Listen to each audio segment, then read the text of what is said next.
Vreau să-mi gata. Să vină aici?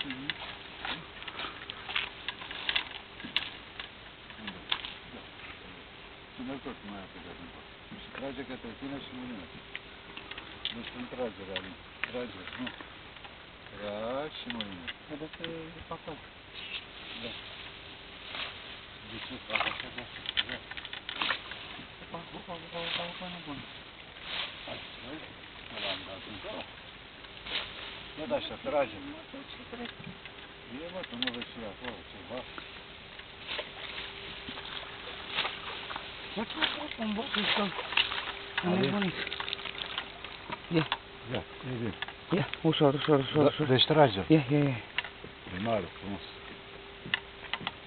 E praf, domnule. Eu uite, bă, ușor. dă-te așa că e Dă-te cu tine nu lăsa greutate. E așa, hai mă că e filmez. Nu dau în partea asta, că intrăm toți de așa la Ia să-i dau un pic de aer. Da, dar mai strânge. Mai molinează. Ia. Hai mă că e frumos. Alin? Ia. Mamă, e frumos. Alin, nu așa, mai să fie coada mai mică. Ia.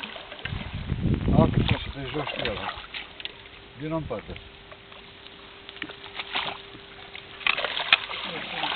Băi. Asta are 5 kg.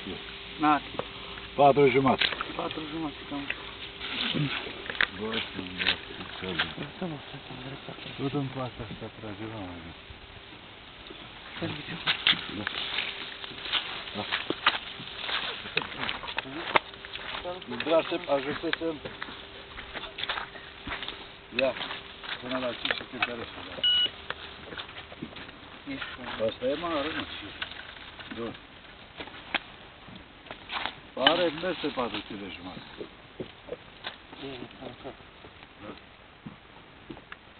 Da. Asta e adevărat. Și ai văzut ce înseamnă că am bătut acolo, că eu se ducea încolo. Înțelegi, Ali? Așa se face.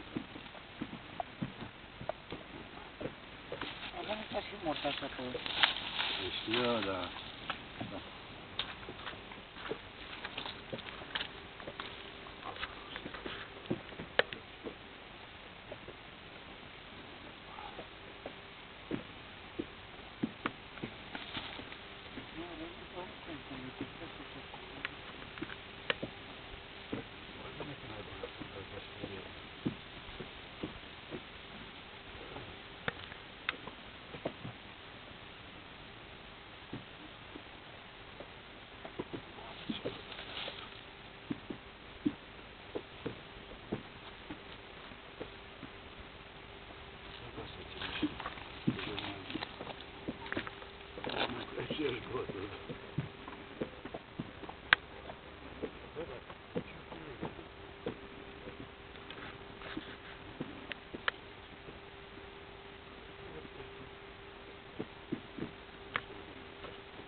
Cântat.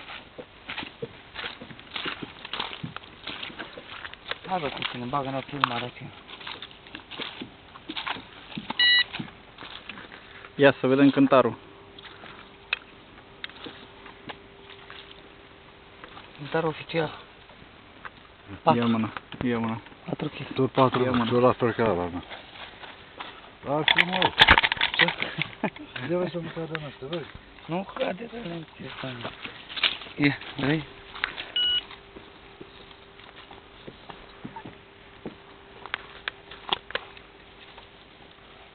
Hai bă, că l-am adus. Acum pun în dreptul